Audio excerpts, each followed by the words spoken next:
Boa noite a todas e todos. Estamos hoje aqui para mais um dia dos nossos 16 dias de enfrentamento pelo fim da violência contra a mulher. Nesses dias de ativismo, nós estamos na CMA aqui do Rio Grande do Sul cada vez mais entusiasmadas. Não com o tema, que é um tema pesado, é um tema que machuca, é um tema que nós temos que trabalhar arduamente, mas pelo alcance que nós estamos tendo e pelas pessoas que estão nos trazendo um feedback muito importante por estarem ouvindo, por estarem pensando nestes temas, né, que nós divulgamos aí com o auxílio da OAB em todos esses dias. Então, eu quero iniciar cumprimentando a todas vocês. Cumprimento inicialmente a nossa palestrante da noite, a doutora Renata Almeida da Costa, que tem muito a nos esclarecer hoje, muito a nos passar de conteúdo. E cumprimento ainda, então, a nossa vice-presidente, a Beth, a nossa secretária-geral, Luceline, a nossa coordenadora do GT em Defesa das Mulheres, a Maiaja Freitas, e cumprimento também aqui a Elisa Branco, que também já chegou aqui, a nossa tesoureira, e toda a equipe, né, da TI, da OAB, de eventos, da Secretaria das Comissões, que eu não canso de falar e não vou deixar nunca de repetir, a dedicação que todos têm com os trabalhos da CMA nos enchem de alegria, tá? E permitem com que a gente vá alcançando um número tão grande de mulheres e de homens que a CMA nunca tinha alcançado. Então, efetivamente, a pandemia tem muitos aspectos negativos, nos afasta, nos coloca em isolamento, mas nos permitiu, por outro lado, esse engajamento virtual que nós nunca tínhamos tido na Comissão da Mulher Advogada, embora sempre estivéssemos fazendo os eventos em EAD para as colegas do interior. Então, eu realmente fico muito feliz com o resultado de todo o trabalho, porque o trabalho tem sido realmente árduo e muito dedicado das nossas coordenadoras para que essa programação toda dos 16 dias de ativismo fosse concretizada. Então, eu já passo a palavra para a Maiaja, para apresentar a nossa palestrante e para tecer os seus comentários iniciais, Maiaja. Bom evento a todos. Obrigada. Obrigada, doutora Cláudia. Boa noite a todas e a todos. Eu me chamo Maiaja, eu estou coordenadora do Grupo de Trabalho em Defesa das Mulheres, da Comissão Estadual da Mulher Advogada, e eu estou presidente da Comissão da Mulher Advogada da OAB Subseção Passo Fundo. É uma grande honra poder apresentar a doutora Renata Almeida da Costa, porque ela foi minha professora na faculdade, uma grande professora, uma grande mulher, uma grande advogada. Eu sou muito fã dela. Tem colegas da comissão que também foram alunas dela, e como a Tati Fortes, por exemplo, né, e sabem de quem eu estou falando. Conforme ela for palestrando hoje, eu acredito que vocês vão entender o que eu estou dizendo, né. Eu lembro que quando ela chegou na UPF, onde eu me formei, aquela mulher, assim, ela continua linda, nova, mestre em ciências criminais. Gente, foi uma revolução, uma mulher mestre em ciências criminais em 2003, 2002, 2003. Então, assim, o máximo, ela é o máximo. A doutora Renata Almeida da Costa, então, ela é advogada, graduada em Direito pela UPF, mestre em Ciências Criminais pela PUC, da RS, doutora em Direito pela Unicinos, pós-doutora pelo Instituto Internacional de Sociologia Jurídica de Oñate, País Basco, Espanha, professora de Direito Penal e de Criminologia, e coordenadora dos cursos de mestrado e doutorado em Direito da Universidade La Salle. Doutora Renata, em nome da comissão, que é a minha presidente, também é o máximo, assim, a coordenação dessa comissão da mulher advogada, exemplo das outras coordenações, elas são todas muito queridas, muito receptivas. Eu lhe dou as boas-vindas, desejo uma ótima palestra, e eu queria só fazer uma pequena colocação que eu li essa semana no Twitter de todas as Fridas, que eu até vi que tu me marcou num post hoje, que enquanto as mulheres ficam no sistema de julgar umas às outras e de se colocar nas situações de competição, o patriarcado vai sambando na nossa cara. Então, eu achei muito interessante, né, para fazer esse pequeno comentário antes de começar a tua palestra, para já te instigar, e só tenho a agradecer a coordenação da Comissão da Mulher Advogada, na pessoa da sua presidente, a doutora Cláudia, pela organização dos 16 dias de ativismo, né? A pandemia teve muita coisa ruim, mas, por outro lado, está nos possibilitando toda essa gama de conhecimento que a gente está tendo nos 16 dias. E passo a palavra à senhora, seja muito bem-vinda. Muito obrigada, doutora Maiaja, e também a todas as demais mulheres que estão nessa tela, né, em especial a doutora Cláudia, a doutora Alba, a doutora Luceline, a secretária com quem nós estávamos falando agora nos bastidores, né? Esse é um evento destinado primordialmente às mulheres, mas não apenas mulheres, mas todavia organizado por mulheres, cujas mulheres são as protagonistas, né? Então, nós temos aquilo na tela, nessa tela na noite de hoje, exatamente a revolução, né? Não temos mais apenas os homens como os atores, ou quando dentro da perspectiva sociológica que explica a sociedade, nós trabalhamos com as expectativas dos papéis sociais, e quando falamos nisso, pensamos em atores sociais. É importante dizer, como mencionou Alain Touraine nesse livro, O Homem das Mulheres, que nós precisamos inserir as atrizes neste cenário. E nessa noite, então, eu fico muito feliz de vê-las todas ativas, né?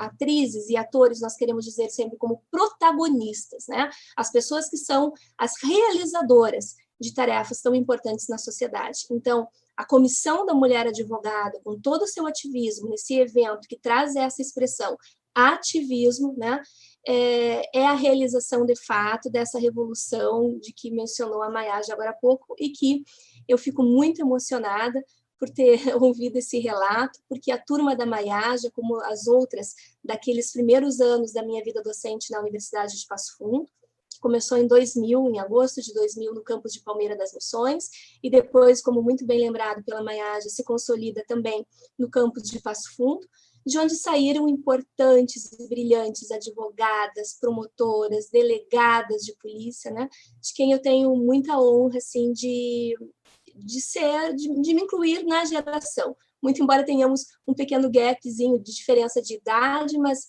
vê-las, né, de fato, protagonistas nas suas áreas de atuação, para mim é o sentido mais revolucionário dessa palavra. Então, Maiaja, é um orgulho muito grande te reencontrar, fico muito emocionada pelas tuas palavras e muito agradecida às colegas da Ordem dos Advogados do Brasil pelo convite e pela confiança. Quando eu recebo o convite da Maiaja para falar nesse evento intitulado 16 Dias de Ativismo, pelo fim da violência contra as mulheres, o primeiro desafio foi encontrarmos um título para essa comunicação. E o meu local de fala é um local da observação, no primeiro momento, né? Nós estamos aqui falando de ativismo, mas ativistas estão sendo vocês ao serem as protagonistas, né, dessa marcha, dessa chamada de atenção. O meu local de fala, pelo menos nessa noite, tem a ver com o meu campo de experimentação, que é o campo acadêmico, né? Porque como professora e como pesquisadora, eu reúno uma série de informações que são tanto bibliográficas, acadêmicas, e outras, de certo modo, empíricas, para, numa primeira perspectiva, fazer uma descrição do que vivemos, né? Então, esse é o primeiro papel do acadêmico. Não é necessariamente, e a opinião pública julga muito e cobra muito, né, que os acadêmicos costumam apontar falhas, mas não apontar necessariamente as soluções. O plano da gestão é outro plano. O plano acadêmico é o de descrever a realidade para que, a partir das teorias, orientar a própria realidade. Então, quando eu e a doutora Maiaja discutimos a proposta, eu sugeri 2, 3, 4, 5 títulos, né, Maiaja? Alguns mais longos, outros mais curtos, mas nós fechamos nessa tríade que está e que eu vou compartilhar a tela com vocês nesse momento aqui. Vamos ver. Me informem, por favor, se estão visualizando. Certo? Então, assim, é um título, né, que tem 3 expressões importantes que me parece que para todas as colegas e colegas nós precisamos dominar se quisermos falar ou compreender o porquê que existe violência contra as mulheres.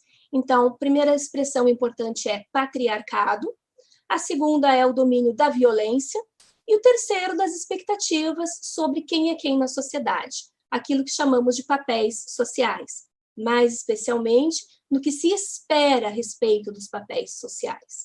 Eu penso, já antecipando de algum modo a conclusão, de que essa íntima relação entre a lógica do patriarcado, a prática das violências, que podem ser tanto físicas, reais, quanto também simbólicas, são a consequência de frustrações, em boa medida, das expectativas dos papéis sociais. Então, eu vou abordar um pouquinho sobre cada uma dessas expressões, procurando estabelecer aqui não uma fala teórica, né, ou acadêmica, até porque hoje é uma sexta-feira, nós estamos à noite, fechando bem a semana, mas só abordando e ilustrando algumas dessas expressões, para que depois, num segundo momento, a gente possa estabelecer um diálogo, né, com a mesa que está aqui e também com a assistência, com a audiência que está aí pelo YouTube, que eu sei que também é bastante importante, né, e pela qual, desde já, eu sou grata também. Ao fazer isso, é importante estabelecermos um locus espacial, quiçá, dizermos de um espaço, dizermos de um espaço temporal. Não vamos falar sobre patriarcado em todas as culturas do mundo e em todos os tempos, mas podemos fazer um recorte e pensarmos na sociedade moderna, o que foi a chamada modernidade, até a sociedade contemporânea. E aqui o primeiro rompimento de paradigma, né? Porque nós temos algo assim que nos acostumamos a ouvir como até um grito de independência, que é muito popular, quando a gente diz assim, eu sou uma mulher moderna. Né?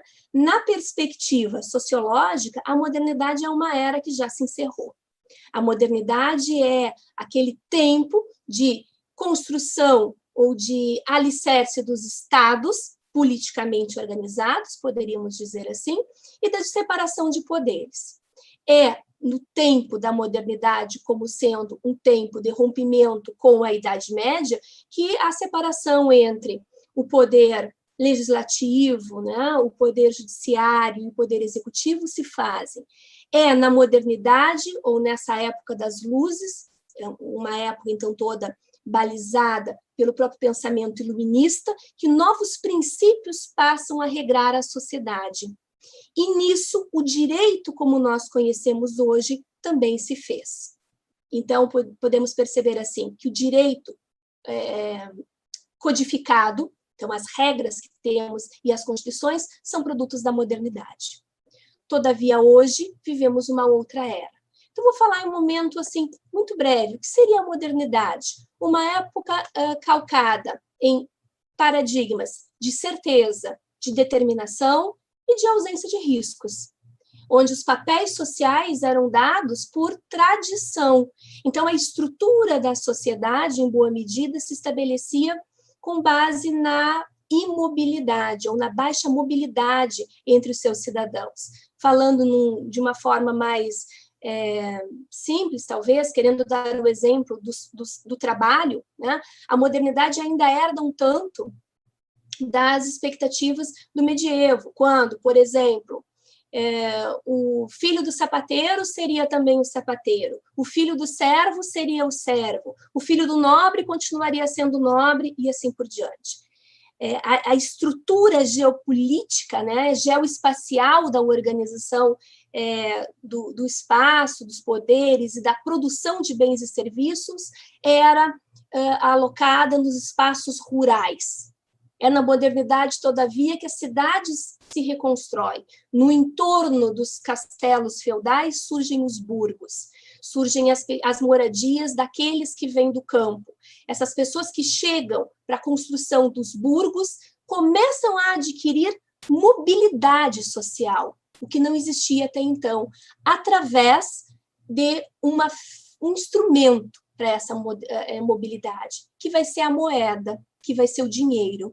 Então, o dinheiro, como aquilo que paga por bens e serviços, que antes era uma cultura totalmente baseada na troca e no escambo, começa a agregar em determinados cidadãos, em determinados sujeitos dentro dessa sociedade, poder, né? Pelo poder econômico, e também esse poder começa a se refletir como um poder político. Nesse cenário, então, o que era rural passa a ser cada vez mais urbano, as cidades vão crescendo, uma massa cada vez maior de pessoas passam, então, a morar nesses centros urbanos, e alguns conflitos, então, nessa transformação social também começam a se revelar, especialmente na crise sobre as expectativas dos papéis sociais, de quem é quem nessa sociedade e assim por diante. Mas ainda se tem uma certa, ou se preserva, uma certa imobilidade. E isso, portanto, em termos sociológicos, é o que vai definir segurança e dita estabilidade. Bem, esse é todo um tempo que dura, mais ou menos, que passa pela Revolução Industrial e que vai culminar, ou se encerrar, quiçá, quando o mundo dividido, né, na bipolarização entre os dois grandes blocos, o capitalista e o socialista, essa divisão se rompe, né, no final ali dos anos 80, quiçá. A partir dos anos 80, 1989, por aí, a sociedade passa por uma outra revolução. E essa sociedade, que era calcada também no urbano, na aglomeração, nas grandes cidades e nas metrópoles, né, agora vive uma outra revolução, que não é mais a industrial, mas que é a revolução tecnológica. E a tecnologia traz para as relações sociais novos paradigmas de velocidade nas relações sociais, nas interações, nas trocas de informação, de conhecimento, de notícias sobre os fenômenos. Surge um outro espaço também de relacionamento, que é o próprio espaço virtual, de modo que essa sociedade, que agora passa a ser definida como sendo também a sociedade tecnológica, é essa dita contemporaneidade. Não mais uma sociedade da certeza e da determinação, mas uma era de incerteza, indeterminação e novos riscos. Bom, isso falando a grosso modo do que acontece nas relações sociais, nas relações da sociedade com o Estado e no regramento do Estado com a sociedade. Mas vejam só, onde eu não toquei ainda. E homens e mulheres, onde ficam isso? Né? O que se pensava sobre o tradicional do que era ser um homem na sociedade ou do que era ser uma mulher, quando se pensava que gênero eram apenas dois, o feminino e o masculino, né? em nítida contraposição. De onde vem essa lógica que ainda está tão presente? E é por isso que, então, eu faço esse recorte que está aqui nesse título. É preciso, para explicar um pouco dessa interação entre patriarcado, papéis sociais e violência, para a gente falar sobre violência contra a mulher agora em 2020, a gente lembrar de alguns conceitos que são muito tradicionais. Então, vamos lá. Voltando um pouco à modernidade. Vamos pensar a sociedade no seu século XIX. Né? No século XIX, a sociedade era organizada em torno de núcleos, chamados de família. É dentro deste núcleo, que é a família, que papéis sociais são muito característicos. Né? O homem e a mulher associada nessa dicotomia ou diferenciação do que é ser homem, enquanto que o homem representa a força bruta, a mulher representa o seu oposto, que é a elegância, a fragilidade, a delicadeza, a docilidade. Todas essas ditas virtudes do feminino estão associadas ainda aos ambientes que são domésticos, que são fechados ao âmbito da própria família, enquanto que os homens, ou aos homens, é dado o mundo público, o mundo do que não é privado, né? Exatamente o mundo fora das próprias casas. Nesse cenário, nada mais óbvio ou lógico de que as crianças, desde cedo, passam a ser, assim, culturalmente também instruídas. As mulheres sendo cada vez mais doutrinadas a permanecer dentro desses ambientes, dentro das casas, e os homens treinados e educados para ganhar o mundo, seja no campo do trabalho mais pesado, seja no campo dos experimentos científicos. Então, aos homens é destinado o trabalho, antes de mais nada. Por isso que, no início, né, ou, enfim, no fim do século XIX, na entrada, ou no próprio século XX, a primeira grande revolução feminista vai ser a primeira onda da revolução feminista vai ser a revolução das mulheres pela conquista do espaço público, ou seja, a conquista do mercado de trabalho, a inserção das mulheres no mercado de trabalho e a inserção das mulheres no campo político, com a briga pelos votos. Então, no Brasil, né, a briga, ou seja, a disputa, o reclame para o direito ao voto. No Brasil, isso se dá em 1920, 1922, mais ou menos, quando, então, nesse século XIX, se constitui a primeira onda do feminismo. É uma revolução porque é um rompimento com uma expectativa de um papel social.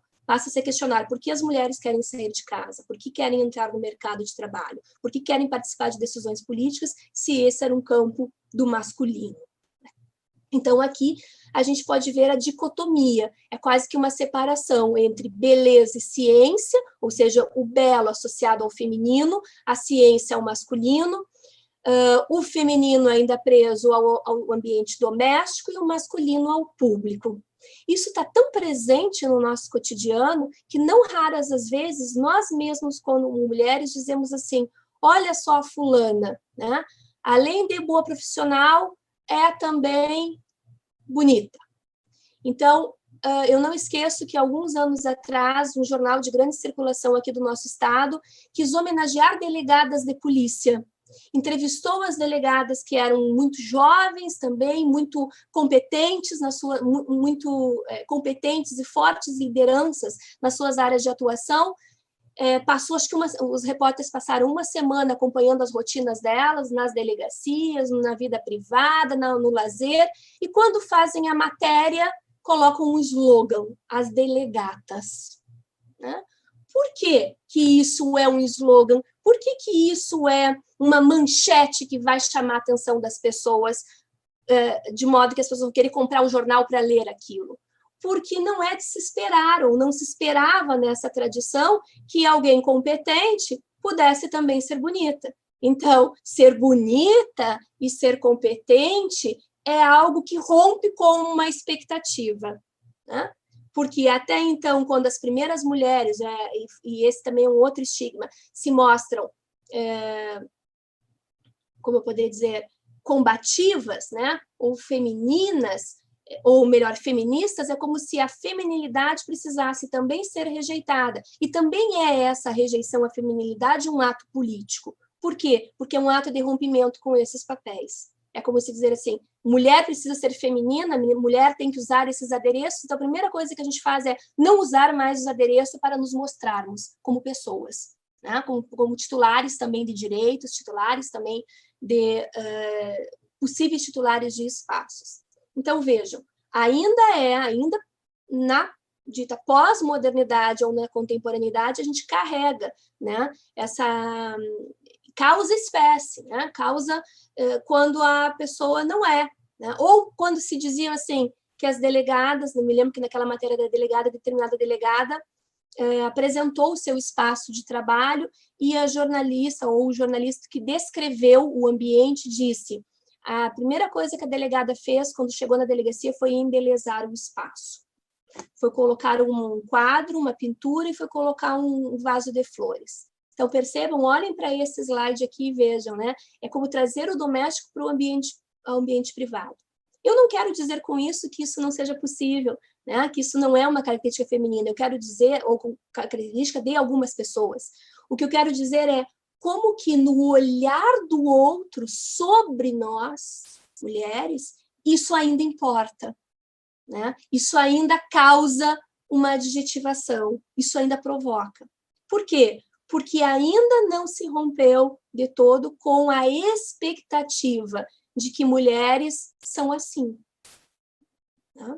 Vou colocar um pouquinho mais aqui. Quando a sociedade começa a se desenvolver no campo tecnológico, então, ainda assim, os primeiros eletrodomésticos que são fabricados, que vêm a ser comercializados, têm as mulheres como destinatárias. Por que não poderiam ser os homens? Se são máquinas. Então, a primeira associação que se faz das mulheres às máquinas são eletrodomésticos, ou seja, máquinas para o serviço doméstico. E o serviço doméstico ainda é algo esperado que seja realizado por mulheres. Então, são todas as campanhas de mídia dos anos 50 e dos anos 60, em que as mulheres aparecem de vestido rodado, salto alto, passando aspirador na casa. Então, são essas imagens, essas fotografias, essas cenas, são representações sociais do que era esperado a respeito do conceito do ser mulher, né? Ou do próprio feminino. E isso que aqui eu não estou falando em outros gêneros ainda, né? Nas discussões dos outros gêneros. Nós estamos nos concentrando, fazendo um recorte na questão primeira das mulheres tidas como mulheres biologicamente, mas nós temos já, agora, eu acho que na contemporaneidade, uma discussão muito mais complexa que essa, que envolve as mulheres trans e outros ainda gêneros, né? Reconhecimentos de gêneros, porque tudo isso é uma desconstrução dessa bipolaridade. Bem, o que é importante dizer aqui? Com relação à educação das mulheres. Se aos homens era dado o espaço público, né, o científico, então mulheres não precisavam estudar, mulheres não precisavam ir para a escola. Então elas tinham, de repente, uma educação que era muito primária, mas logo em seguida começavam a ser dotadas de ensino para as lides ou para as tarefas de cuidados. Então, assim, uma expectativa também que se dá sobre o papel da mulher é: mulheres são cuidadoras de crianças, mulheres são cuidadoras dos idosos, mulheres são cuidadoras dos homens. Então, isso fez parte da formação cultural e da educação das mulheres por séculos, né? Isso é secular. E se era assim, então, causava espécie a presença de mulheres no campo científico. Eu imagino que a doutora Alba, que a doutora Cláudia, ou que a doutora Lucerini até podem rememorar o seu tempo de graduação, o seu tempo de faculdade, e depois dizerem aqui quantas professoras advogadas tiveram, juízas tiveram, ou promotoras tiveram. Né? Isso é agora. Né? Maiaja, lá na universidade, que tu dissesse assim, olha, né? Eu cheguei ali, eu tinha 24 anos como professora, tendo feito, estava com 24 eu entrei na especialização, com 26 eu entrei no mestrado, com 26 eu era mestre. Então, eu acho que eu fui a primeira professora de direito penal lá da UPF, porque na minha época todos os meus professores de penal tinham sido homens. Durante o tempo que eu fui aluna nos anos 90, apenas a doutora Sinara Tedesco. Né? Eu acho que a Sinara Tedesco foi a primeira professora mulher, talvez dos 50 anos daquela faculdade, né? Que hoje já tem 60, 70 anos, a própria UPF, que é uma escola muito tradicional no nosso estado, do qual eu me orgulho também de ser egressa. Mas eu quero dizer com isso que aos homens era dado esse espaço. E eu lembro que eu via aqueles quadros de formandos, né, Maiaja? Deve ter ainda aí no prédio da Faculdade de Direito, da primeira turma.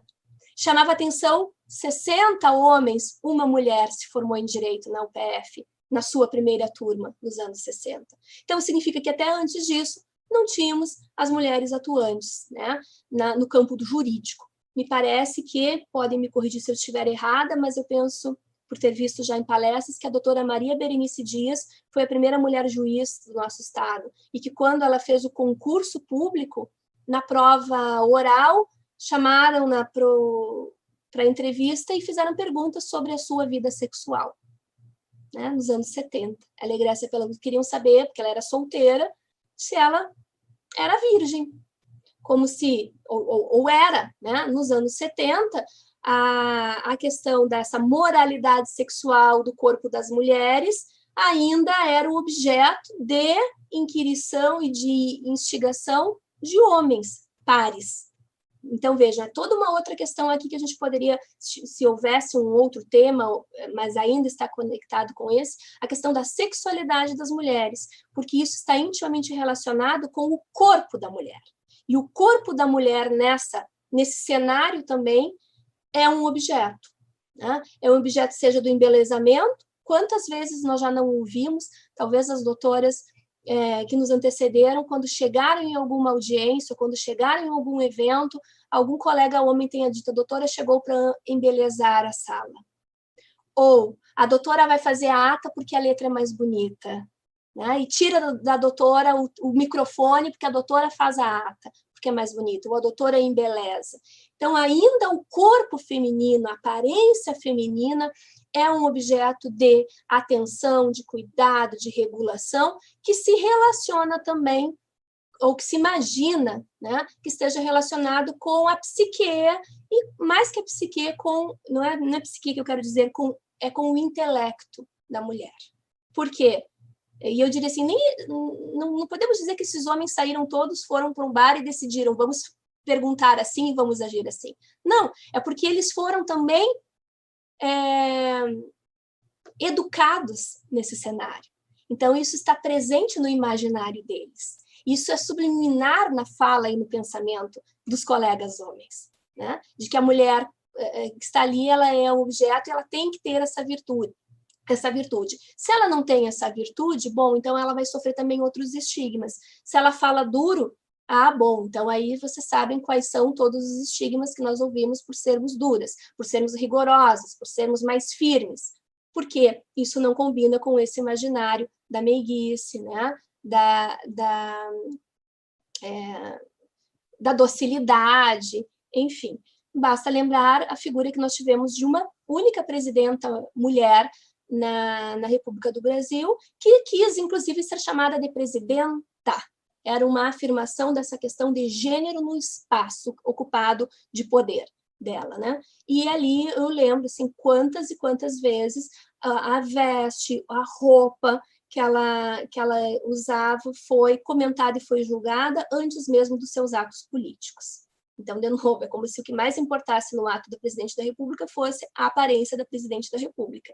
E isso também se repete com as primeiras damas, as ditas primeiras damas. Isso se repetiu na França recentemente. Um outro político fez uma crítica à aparência da esposa, que é mais velha, né? Nasceu antes do marido, então é uma questão também de hierarquia, quase, dizer que os homens têm que ser mais velhos, eles não podem ser mais novos que as mulheres. Então, cada um desses conceitos que a gente ouve, que a gente às vezes perpetua, sem nos darmos conta, e que homens, parceiros, colegas nossos empregam, né, tem a ver com toda essa cultura que foi recebida, que vem de berço e que é muito difícil romper. Talvez aí, uma vez mais, seja uma responsabilidade nossa, ao criarmos também, ao educarmos os nossos meninos, os nossos homens, o que dizermos a eles sobre as expectativas e sobre os papéis, se de fato quisermos, né, uma sociedade sem hierarquia de gênero, né, onde se possa negar, de fato, alguns privilégios dados no nascimento, né? E se quisermos deslegitimar as opressões. Então, a gente precisa trabalhar nessa próxima revolução, que eu acho que também passa pela educação dos homens, né? Então, o que eu queria dizer também com isso é que, nessa íntima relação entre sociedade e direito, os padrões é o masculino, é o gênero masculino, o standard é o masculino, né? Por isso que, assim, o concurso para defensor público do Estado, já perceberam? Nós estamos com um edital aberto para o 6º concurso para defensor público, carreira para juiz de direito, ou talvez a gente possa substituir isso para a magistratura, né? Pensar, então, nas instituições jurídicas, o padrão também é o homem, isso é o masculino. Isso gera também uma sensação em nós mesmas e nos nossos colegas de que nós somos a exceção, porque se o padrão é o masculino nas terminologias, quando chega uma figura feminina, aquilo ou é uma mulher, na língua portuguesa trabalha com gênero masculino e feminino, né, o o e o a, isso gera um impacto, né? Isso está associado às terminologias das funções. Vou dar algum exemplo assim, bem recente, que envolve as nossas também colegas mulheres que atuam no sistema criminal. As servidoras da SUSEP, né? Eu já ministrei aula algumas vezes para servidoras da SUSEP e elas me diziam, professora, os nossos uniformes a gente recebe, o padrão é camiseta masculina e calça masculina. A gente tem que mandar na costureira para apertar, para ajustar. Então, a expectativa é que o cargo seja de homens, né? É toda uma luta para, nos estabelecimentos ou nas vagas que são femininas, explicar para as gestores que é preciso comprar absorventes higiênicos, ou reclamar de gestores que nos ambulatórios devem existir mesas ginecológicas ou locais para exame de mulheres, porque o padrão nas instituições é o masculino ainda. E fora isso, nas instituições de ensino, eu já ouvi isso também de algumas colegas, a construção de banheiros e de espaços femininos, então ainda nisso que é o básico, né? Para depois até desconstruir essa questão de gênero e falar mais, se possível, de outros espaços, mas os banheiros femininos não existiam, né? Dentro também das instituições. Então, vejam, quantas foram as simbologias no nosso dia a dia para que pudéssemos nos colocar no local de trabalho. E quantas vezes as nossas colegas ouviram não porque não eram intelectualmente, de novo, falando, capacitadas, mas porque a instituição não estava preparada para recebê-las, né? Então, o ambiente jurídico é assim. Aqui eu trago alguns modelos do sistema prisional para falarmos que, por exemplo, não sei se as colegas já se deram conta, mas no estado do Rio Grande do Sul, todos os presídios têm como estándar o masculino. O presídio feminino não começa como uma casa prisional, ele começa como um convento. É o Madre Pelletier, né, em Porto Alegre. Então, o Madre Pelletier, que é o estabelecimento prisional feminino, no passado era um convento, porque aquele tempo, enquanto os homens eram encarcerados, as mulheres processadas por delitos ou presas por algum conflito com a lei deveriam ser convertidas. Então, há uma íntima relação entre, de novo, as condutas praticadas pelas mulheres com a moralidade. Então, era preciso corrigi-las na moralidade, que à época era, né, determinada por um padrão também religioso. Então, elas eram mandadas para os conventos, né? Enfim, então esse é um outro estándar de qual eu queria falar. Aqui, de onde vem muitos dos estigmas com relação às mulheres, no cenário da criminologia, há dois jargões, há duas expressões assim, de rótulo às mulheres que dizem com comportamentos, e que se no retrospecto seriam ditos desvios morais, como, por exemplo, quando se quer xingar uma mulher, e quantas vezes nós mesmas temos que, pelo menos, se não verbalmente, mas mentalmente, nos policiarmos. Se quer xingar uma mulher, essa mulher é xingada muitas vezes com uma expressão de natureza sexual, né? Aquela B, né? Muitas vezes se usa isso. Por quê? Por que isso também é um demérito, né? Porque isso está intimamente associado com a reprovação a práticas e à liberdade sexual. Então, não se está falando que a mulher é uma prostituta porque ela exerce a profissão, mas porque ela se relaciona com vários homens. Então, isso é um selo, isso é um rótulo e um selo que nunca pesou nos homens, sobre os homens. Mas isso, se a gente voltar, ainda acontece porque está intimamente associado aqui com o local onde devem permanecer as mulheres, no ambiente privado, doméstico, não o campo do mundo. A Diana Corso, que é uma psicanalista aqui do nosso estado, ela tem um podcast bem interessante também que a gente pode ouvir rapidinho, sugiro a todas que pesquisem no Google. Quando ela explica a casa das mulheres, ela disse assim, certa feita, o mundo era de todos. Quando as tribos, quando a humanidade era nômade, se andava pelo mundo em busca de alimentos, né? Então as pessoas viajavam, as famílias viajavam, as famílias tinham divisões de tarefas nessa busca da subsistência e da sobrevivência. Em dado momento, se passou a dominar a natureza. Então, tem toda uma discussão, inclusive filosófica disso, de percepção de como a humanidade se dá, nós, seres humanos, né, ou pessoas, nos damos em relação à natureza, que a natureza deixa de ser o local onde estamos inseridos e passa a ser aquele local que nos provê. nos provém, né? Nos serve, que é quando a gente desenvolve a técnica da agricultura, da colheita, quando a gente passa a domesticar animais. Então, quando a gente desenvolve né, a humanidade desenvolve técnicas de manutenção e de produção de alimentos, então cessam os movimentos nômades. Todavia, há algo que precisa ser buscado, e aí os homens vão ao mundo, e as mulheres começam a ficar mais em casa. Bem, o que diz a Diana Corso? Isso está tão gravado de pai para filho nas nossas gerações, que as nossas avós, ainda dentro das casas, gostavam de ter as suas plantinhas e os seus animais. E quando tinham casas, tinham ali um pátio com várias árvores, várias espécies. Ou mesmo tendo o alcance de um mercadinho, de um supermercado, gostavam de plantar as suas ervas e as suas hortaliças. Por quê, Diana Corso? Porque é a memória do mundo. Então, quando se perde de sair à rua, de viajar pelo mundo, começa a se trazer o mundo para dentro de casa. Então, esses são cuidados das mulheres, sobre animais, sobre plantas, sobre o doméstico, sobre enfeitar o lar, né? Que é aquela memória, quer dizer, não é ela, a mulher que viajou, ou a mãe que viajou, mas isso estaria, né, já há estudos que dizem que as experiências que são culturais também são passadas fisicamente, biologicamente, de geração para geração.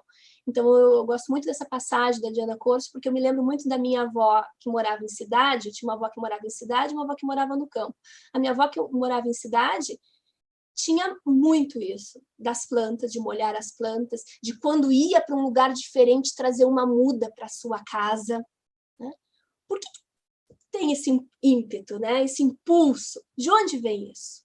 Psicanaliticamente viria desse passado. Ou seja, nós não fomos sempre do lar. Nós não fomos sempre da casa.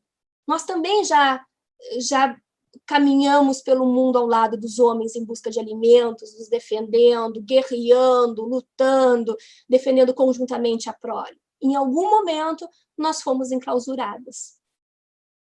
Né? Então, por isso que isso não tem a ver com, necessariamente, como muitos vão querendo dizer, a biologia, a mulher é para a produção da vida apenas. Não, isso é um papel, isso é culturalmente construído. Então, a gente já tem pesquisa mais antiga que vai dizer isso. Não estivemos sempre dentro dos lares. Em dado momento, fomos enclausuradas. Né? E aí há algo nos nossos comportamentos que denunciam isso, a nossa memória do mundo, de viver o mundo, enfim. Gosto muito, acho que isso é até um argumento muito interessante para rebater essa lógica de que as coisas vão mal quando as mulheres saem para o mundo, né? Ou quando as mulheres não estão em casa. Aqui eu faço um recorte das bruxas, né? Porque é outra estigmatização. Então, uma primeira que eu falei a vocês era a questão da prostituta, do xingamento da puta, enfim. Mas, por outro lado, a bruxa. Fulana é uma bruxa. Então, assim, as mulheres que lidam com poções, que são as curandeiras, que também têm esse conhecimento sobre a vida humana, sobre o corpo humano, sobre os astros, sobre o tempo, vejam, isso é conhecimento científico. Mas que, subtraído das mulheres, é transformado em conhecimento empírico, que muito se aproximou do mágico.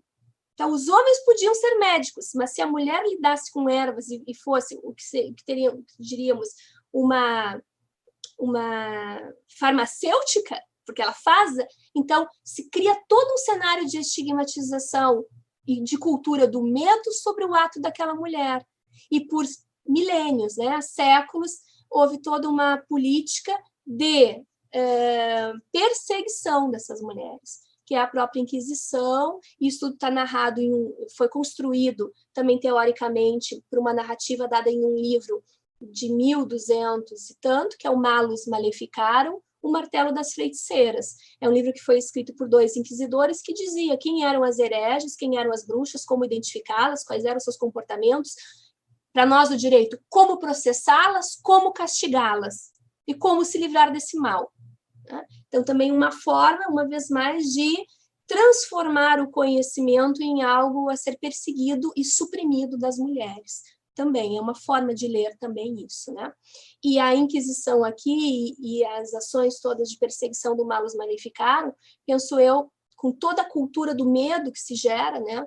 Com o medo da morte, com o medo da tortura, com o medo do processo, isso também começa a nos dividir como mulheres. Então, as delações em relação às outras mulheres, o fechamento de pequenos grupos, o pouco ou nenhum compartilhamento do conhecimento, da sabedoria, da sapiência, vai nos acompanhar por séculos, né? Chegando até hoje. Se a gente observar o comportamento dos nossos colegas homens, quantas são as confrarias a que pertencem? Quantos são os grupos? Então, muito importante que nós tenhamos agora uma comissão da mulher advogada, que nós tenhamos um local de reunião e de conversa das mulheres e de construção de eventos, de atividades, porque os homens sempre tiveram isso. Os homens trabalham coletivamente, né? De nós, mulheres, culturalmente, isso foi sendo suprimido. Quando? Quando nos domesticaram, quando nos colocaram dentro dos ambientes domésticos. Então, as mulheres perdem a vida coletiva, a vida social, essa de grupo, né? E depois vem toda a lógica da competição entre si, da competição das eleições, né? E dos ódios e das vinganças entre as mulheres, aquilo que hoje ainda respinga no nosso ambiente de trabalho, né? Na aceitação das alunas em relação às professoras, né? Das funcionárias em relação às suas chefes mulheres, das chefes mulheres que preferem trabalhar com homens e não com mulheres. Então, isso tudo está muito presente no nosso dia a dia, mas isso é algo secular, né? E de séculos. Isso é cultura. Então, é isso que a gente tem que compreender quando foi feito para poder desconstruir, né? Aqui são algumas bases disso tudo. Bem, na contemporaneidade, então, que meu tempo já está quase se encerrando aqui. Quando somos homenageadas, vejam, e aqueles estigmas, né, que pairam sobre a expectativa de como devemos ser, né, meigas, pacíficas, dóceis, né, sob pena de não sermos rotuladas como as loucas, as hereges, as bruxas, porque esse é o outro rótulo, a louca. Né? A mulher que, quando explode ou como se mostra mais assertiva, não é normal. Então, o conceito de normalidade está associado aqui. Então, é a louca ou é... Vejam como isso está representado nas ações diárias. Então, eu separei algumas imagens de homenagens midiáticas, homenagens feitas por agências de marketing às mulheres pelo Dia da Mulher. E eu já peço desculpa se vou ser repetitiva, porque algum tempo atrás, na OAB, no 8 de março, por aí, me convidaram para falar também sobre o Dia das Mulheres, e foi lá a primeira vez que eu reuni essas imagens, mas que eu acho muito oportunas, e aqui também se relacionam com o tema, né? Vejam essa, uma propaganda de empresa de imagem e diagnóstico. Com você o mundo fica mais igualitário, legítimo, competente, melhor. Não, ele fica mais bonito e saudável. Então, a beleza e a saúde, a mulher como a cuidadora, responsável pela saúde dos seus. Então, vejam, né? Tragam os seus para fazer imagem e diagnóstico aqui na nossa empresa. Ou vocês embelezam o nosso cenário. Mas não é aqui uma discussão de que... Não me parece que aquela mulher seja a médica da clínica ou algo assim. Ou seja, estou destacando só a palavra, a ênfase que se dá a isso. Outra aqui, Dia Internacional da Mulher, 8 de março. E essa é uma figura sexy, né? É a pin-up, é o objeto masculino de desejo. É a mulher sendo colocada como objeto da satisfação ou da expectativa sexual do homem. Então, tem todo um imaginário, isso não é uma foto, e mais, não é uma mulher real, uma boneca desenhada. Né? Mas nos homenageiam com isso. Então, quantas vezes a gente vai olhar para isso e vai dizer o que? Isso é um padrão, tem que ser assim? Qual é? Né? Outra aqui, frágil, desafia para ver. E aí colocam essa cena. Não sei se está visível para vocês, mas é uma mulher gritando, se descabelando. Né? Foi-se o tempo em que as mulheres eram taxadas de sexo frágil, elas foram à luta, conquistaram o seu devido espaço e estão a cada dia exercendo papéis super importantes na nossa sociedade. Mas e essa imagem? Por que alguém, na hora de escolher uma imagem de uma mulher que estivesse reagindo, associou a imagem de uma mulher em destempero? Por que o oposto da fragilidade é a loucura? O oposto da fragilidade não pode ser uma mulher racional, firme, dando uma decisão, falando num tom de voz firme, aceitável, né?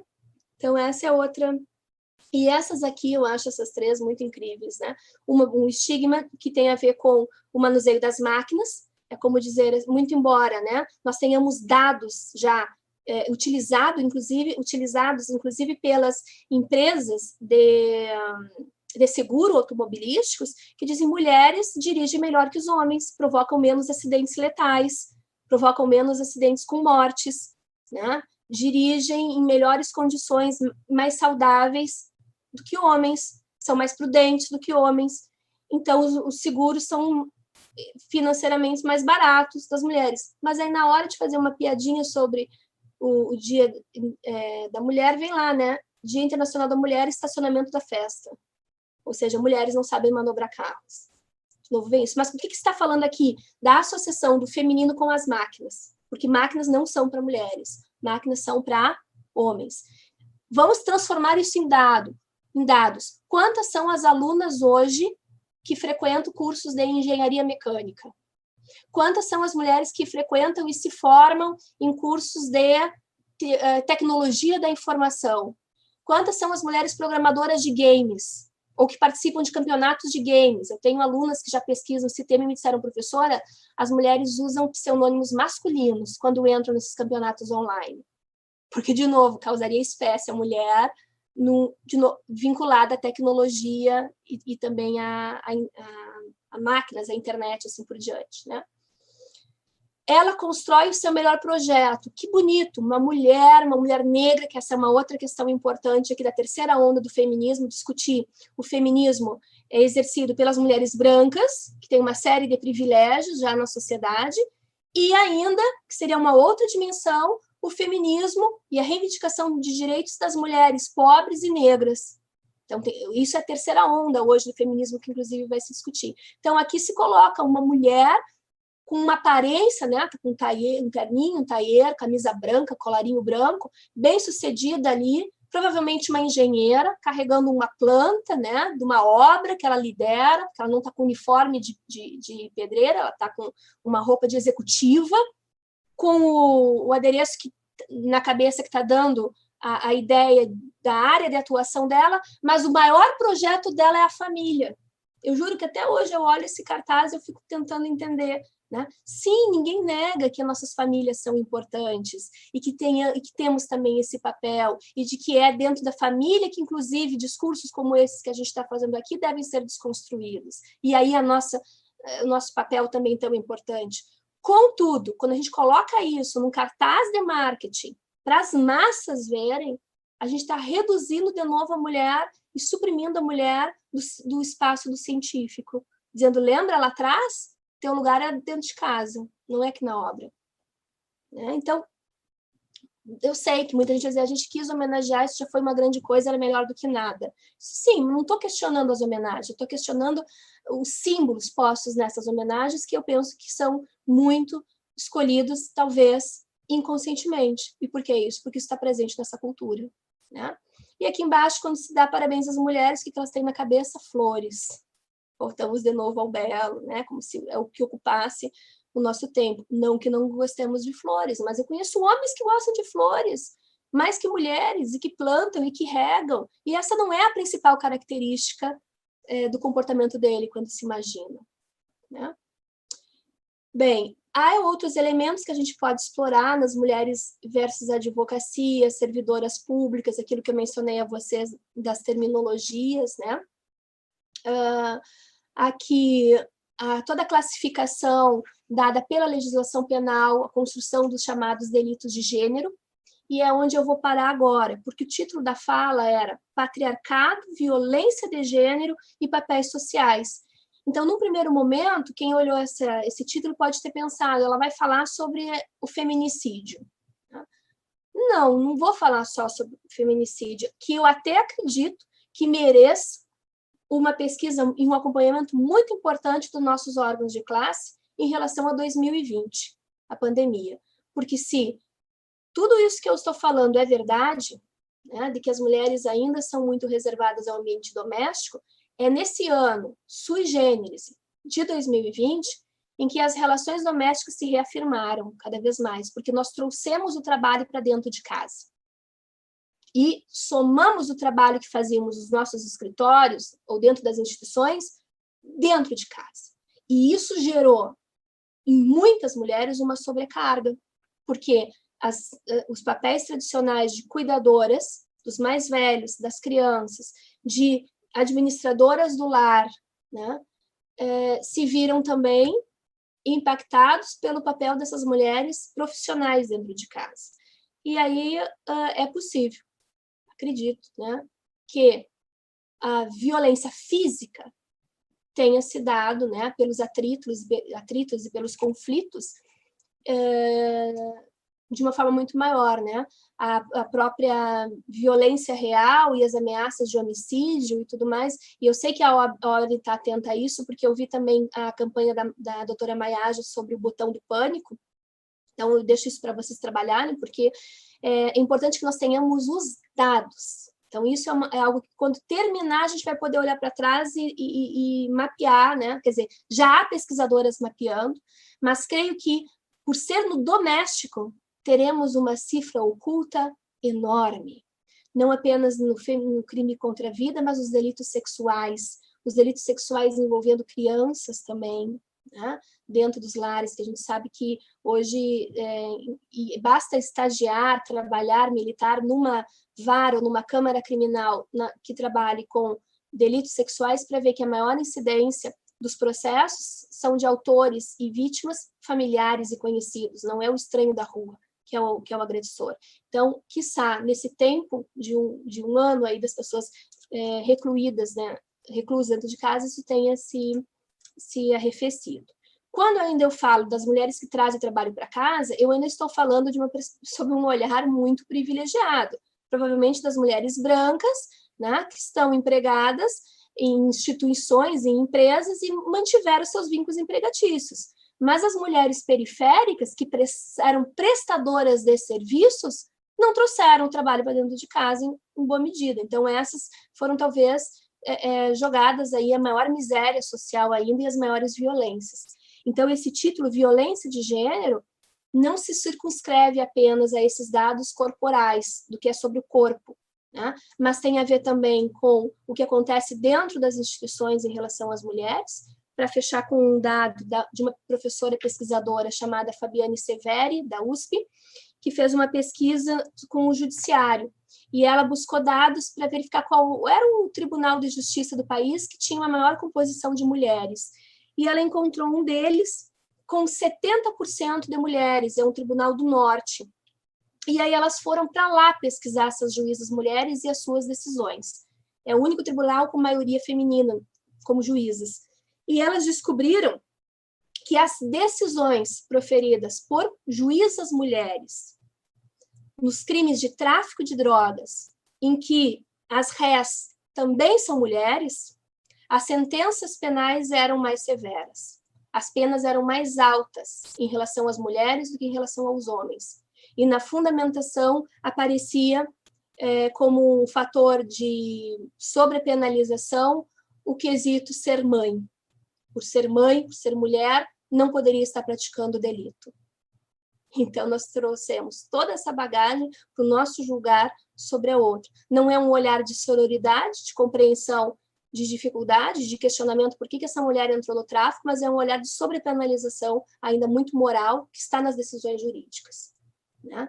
Então, isso também é uma forma de violência de gênero, quando as instituições sobrepenalizam ou rotulam as próprias mulheres. Então, com essa ideia final aí, que eu gostaria de deixar o assunto na mesa e me colocar à disposição de vocês para o debate, desde já agradecendo muitíssimo o espaço, o convite, a oportunidade, e dizer que isso é um desafio, né, de todas nós, também dos nossos colegas homens, que estão conosco nessa, porque fazem parte também desse ciclo de cultura, porque foram assim também educados.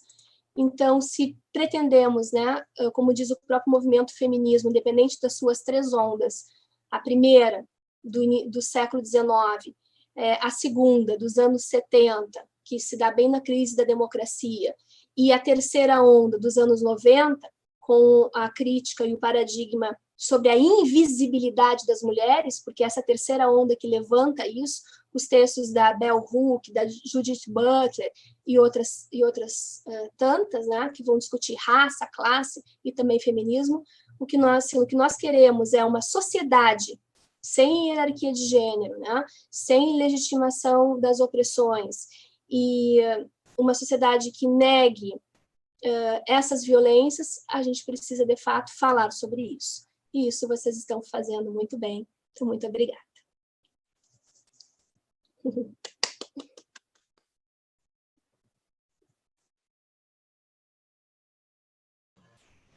Eu não sei se alguém gostaria de fazer uma pergunta, nossa palestrante ainda tem aí uns minutinhos que poderia, né? Eu, na verdade, fiquei pensando aqui no início da tua fala, fiquei fazendo um esforço de memória incrível para pensar em quem foram as mulheres que foram minhas professoras na Universidade Federal, onde eu entrei em 82 e saí em 86. Então, obviamente, né, é um tempo já considerável, então eu reconheço isso, né, não enfim, são 33 anos de formada, então é realmente um período em que a gente pode fazer um comparativo. E eu até passei aqui um WhatsApp para uma colega que tem uma memória fabulosa, mas ela não me respondeu, porque eu só lembrei de 3 professoras, né, excelentes. Uma, nossa querida professora Sulamita, né, de Direito Tributário, que é hoje, né, um dos nossos ícones aí, né, que está aí atuando, que é uma beleza. A professora Isabel, que era uma pessoa já com mais idade, e a professora Maria Aparecida Moreto, que era professora de Direito do Trabalho, uma excelente professora. Mas eu estou fazendo um esforço danado e não estou conseguindo lembrar de mais ninguém. Então, eu acho que a gente tem um caminho imenso pela frente, mas quando a gente também olha para trás, a gente vê que nós percorremos muitas coisas, né, e que avançamos muito. Então, eu acho que a gente precisa dar muito valor aos avanços que já tivemos, né? Infelizmente, esses avanços não são na velocidade que nós gostaríamos, né? Nós queremos tudo para ontem. Por que nós queremos para ontem? Porque nós cansamos. É uma situação muito simples, né? Então, trabalhamos, nos esforçamos e somos sempre aquelas cidadãs de segunda categoria? Não, não mais. Não temos mais possibilidade de ouvir esse tipo de manifestação e achar que é normal, ou ficarmos quietas, né? E aí nós não somos combativas, nós somos histéricas, tu está coberta de razão. Né? Então, isso é um fator ainda importante para nós modificarmos, né? Eu quero ser bastante combativa, acho, na profissão tenho sido sempre, não tenho, mas não há de faltar quem me chame de histérica, né? Eu acredito que sim, porque tem certas coisas em que a gente tem que ter uma firmeza que não é comum, né? Os homens poderiam ter, não, isso não pode ser feito, não. As mulheres, não. Se uma mulher diz uma coisa, olha, vamos fazer isso, vamos fazer aquilo, porque a regra é essa, porque decidiram isso, decidiram aquilo, ah, meu Deus, cai o mundo às vezes, né? O que ela está pensando que vai mandar nas outras mulheres? Então, assim, esse é um desafio constante, porque a gente não está mandando, mas quando a gente tem um trabalho que a gente precisa coordenar, a gente precisa combinar com os nossos pares algumas regras. E essas regras, se elas não forem atendidas por todas, a gente vira numa anarquia, né? Numa situação em que as mulheres realmente não sejam respeitadas. E se elas não se entendem entre elas, como é que vão respeitar elas fora desse ambiente? Né? Então, Cláudia, sabes que esse é um trabalho importante. Uma expressão que eu acho bem importante, que é muito nova, né? Quando eu também era universitária, eu não ouvia falar nisso, mas eu acho muito importante, sororidade. Né? E já juízas que têm um grupo, já existem grupos assim das sororas. O que é isso, né? Mulheres que se apoiam. E eu acho que tem algo assim, também ninguém é obrigado a gostar de ninguém, temos tudo isso, mas se há algo de praxis, né? De prática que a gente poderia incorporar no nosso dia a dia é, se você não tem algo bom para falar sobre alguém, né? Silencie. De repente. Já é o suficiente, né? Sabe a fulana? Não. Né?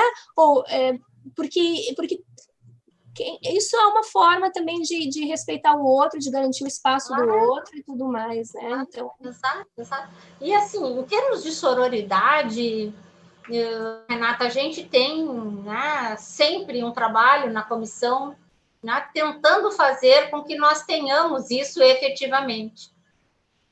Todos nós tentamos, né, mas nós temos pessoas que têm mais dificuldade nesse tipo de conceito. E justamente quem sustenta esse conceito como uma palavra vazia, muitas vezes são as que não conseguem entender o sentido verdadeiro de sororidade. Então, isso é ainda preocupante, nos deixa, assim, um pouco tristes às vezes, né?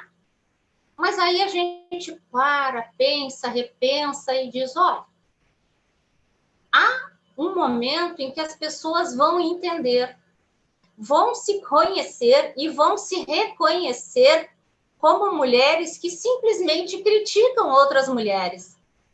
Com fundamento, sem fundamento, concordando, discordando, ou simplesmente querendo desfazer algum trabalho, alguma coisa. Mas eu acredito que esse momento um dia vai chegar, porque tudo que nós estamos construindo, e isso vale na nossa profissão, nas nossas amizades, na nossa família, tudo que nós construímos tem um pilar, né? E vai deixando rastros pelo caminho. Então, que rastros nós queremos deixar? Né? Porque não se planta feijão para colher arroz. Né? A gente vai ter exatamente o retorno na medida do que for plantado. Então, eu tenho realmente bastante esperança de que essas situações sejam modificadas aos poucos com esse nosso tipo de debate, por exemplo. Né? Nós precisamos trazer esses temas para debate, porque nós ficamos assim, deixamos para evitar, né, que as situações de mal-entendido se propaguem ainda mais. Então, muitas vezes a gente faz o quê? Silencia, e nem sempre essa é a melhor tática. Né? Nem sempre a paz, às vezes, é o melhor caminho. Diz, não, calma, chega, acabou por aqui. Talvez isso seja uma forma de nós repensarmos, mas eu acho que nós, na Comissão da Mulher, precisamos trabalhar muito essa situação para que nós possamos nos identificar, né? E entender que dentro da comissão nós não temos nenhuma hierarquia. Nós somos advogadas, todas trabalham na profissão, né? Nós temos algumas funções diferentes dentro da comissão, porque alguém tem que coordenar alguma coisa. É assim que funciona, é assim que são as regras, os nossos estatutos, né? E que prevêem essa existência, no nosso caso, na ordem da existência de comissões. Então, alguém tem que coordenar alguma coisa, né? Mas não significa que quem está coordenando, está mandando, seja melhor que qualquer outra, não. Mas merece respeito, todas as colegas merecem, como todas as colegas precisam ter. Tá? Então, eu acho que nós precisamos conversar muitas vezes mais, Renata. Eu adorei a tua fala, é brilhante, tu consegues apontar, né? A gente consegue se enxergar no tempo da Idade Média, nos anos 50, 60, e nos enxergarmos agora. Assim, eu acho que tu foste absolutamente fantástica nisso, e eu estou muito empolgada com a tua fala, e, obviamente, nós vamos voltar a nos falar com toda certeza, né, Mayaj?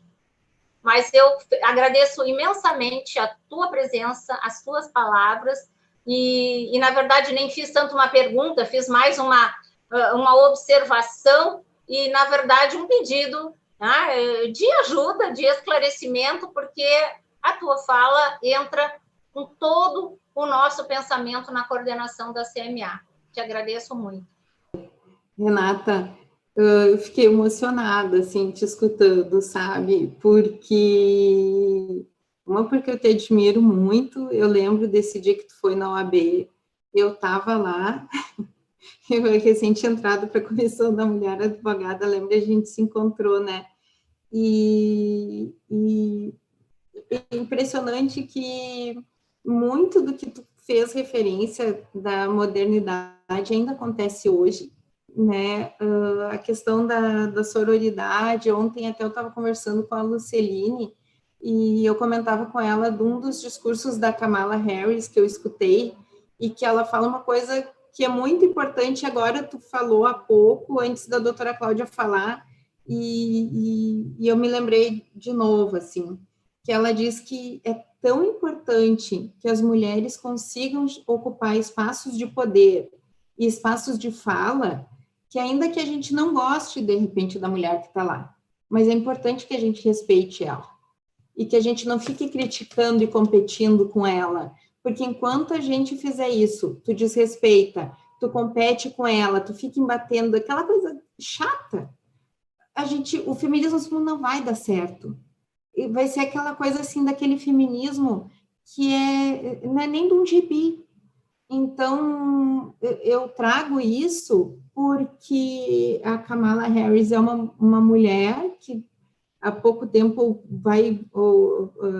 foi eleita junto com o novo presidente dos Estados Unidos, a partir de janeiro, vai ocupar um espaço de poder super importante que nunca tinha sido ocupado antes por uma mulher. É um nome controvertido, né? Mas é uma mulher. É uma mulher filha de imigrantes, é uma mulher negra. E o que a nós, mulheres, compete? Respeitar, né?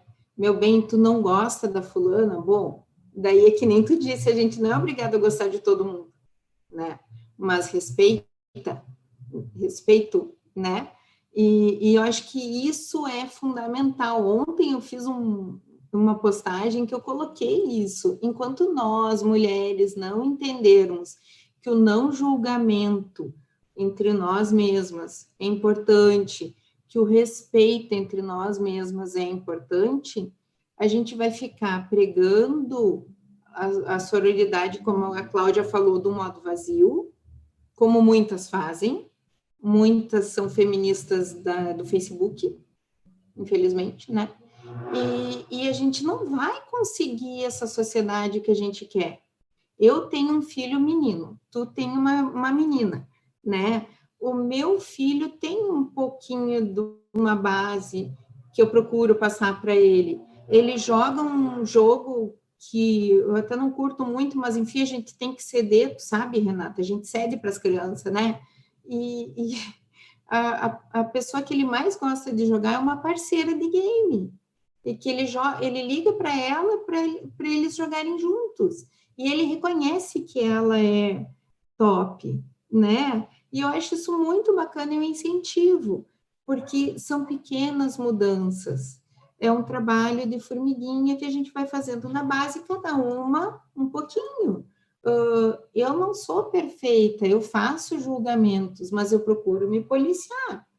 Assim como a Luceline deve fazer, tu deve fazer, a Cláudia, a Beth, cada uma de nós faz.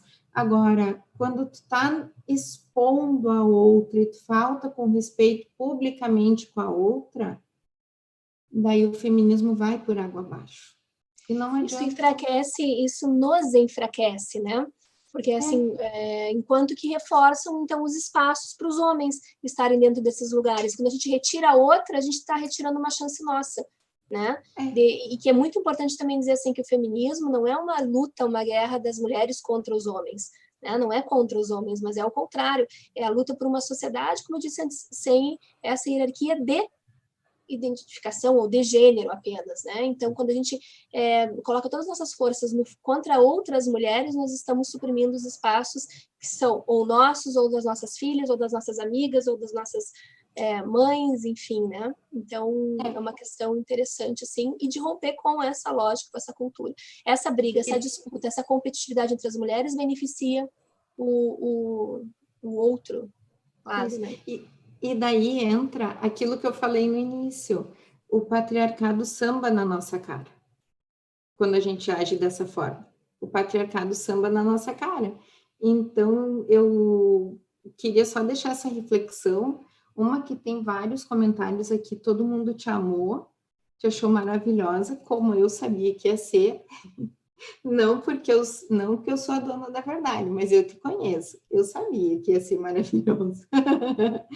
Mas, e outra que eu queria fazer essas considerações, só fazer o gancho, que a gente vê muito acontecer, né? As mulheres que saem um pouquinho do tradicional, elas são as bruxas e são queimadas por outras mulheres, daí a falta de respeito, a falta de sororidade, ficam só no discurso, e daí a nossa luta por uma sociedade igualitária vai se esvaindo. Então, é preciso que a gente se conscientize, né, e consiga realmente ter uma mudança, que a gente possa, assim, se policiar, assim como a gente faz com a questão do racismo, para sermos antirracistas, que a gente possa também se policiar de não criticar a outra, porque ninguém é obrigado a gostar de ninguém, né? E eu sou uma pessoa que, às vezes eu olho para a pessoa, se eu não gostar, não há o que ataque, ninguém é obrigado a gostar de ninguém, né? Mas o respeito é a base. E só tenho a te agradecer, assim, agradecer a essa comissão que me possibilita tanto aprendizado, né? Gratuito ainda. Olha que loucura, o aprendizado é gratuito, gente, é tudo de bom. E agradecer a tua participação numa sexta-noite, né? Tu está deixando de ficar com a tua filha, aquela coisa mais amada, para estar aqui conosco. Então, muito obrigada. Obrigada, Mayage, obrigada a todos que assistiram, né? A minha filha, de fato, tem 7 anos e, como eu disse antes a vocês, ela me emprestou, ela viu que eu estava preparada, ela chegou da escola quando eu estava quase entrando, então agora que eu vou sentar e conversar com ela um pouquinho, mas eu falei do tema e aí ela me disse assim, mamãe, tem esse meu livro, e aí ela trouxe o livrinho dela para falar a vocês. O título do livro é Mulheres na Luta, 150 anos em busca de liberdade, igualdade e sororidade. São histórias em quadrinhos, mas com personagens verdadeiros. Existe um outro livro que é esse aqui, que é o Meu Amigo Secreto, Feminismo Além das Redes, #Meu Amigo Secreto. Isso aqui foi uma campanha que aconteceu no Facebook um tempo atrás, de mulheres que começaram a colocar assim, Meu Amigo Secreto me disse tal coisa, ou diz tal coisa. Então, são várias acepções dessas violências de gênero, que podem ser tanto, como eu disse de novo, simbólicas, né? Falam, inclusive, sobre padrão de beleza, feminilidade, gordofobia e outras questões. Então, e aí isso foi transformado em texto. Então, fica uma dica, porque é um outro aspecto dessa sociedade tecnológica também para colocar. Então, fica o passado, né? O tempo presente e o futuro. E aí eu estou muito à disposição da comissão, seja na academia, na universidade, ou aqui, junto de vocês, na ordem, para conversarmos sempre que quiserem, tá bom? E aqui apareceu a nova geração, dona Valentina, então, já dizendo que acabou, né? Tá bom, Valentina, gente. é um nome que, neste momento, tem sido uma heroína dentro da UAB, né? A Valentina Jungmann, que é uma conselheira de Goiás e que tem trabalhado e criou a ideia e apresentou desde março, na nossa Conferência da Mulher Advogada, o projeto de paridade dentro da UAB. Olha, que muito bem. Então, Valentina, assim, ó, o teu nome hoje aqui para nós soa como música. Muito obrigada, Renata. Teremos oportunidades de estarmos juntas outra vez. Obrigada, Luceline, Beth, especialmente a Mayaja, por nos trazer aí essa possibilidade de fazer essa ponte com a Renata. Muitíssimo obrigada, boa noite a todas e seguimos aí até a semana que vem nos nossos dias de ativismo. Então, não deixem de nos acompanhar.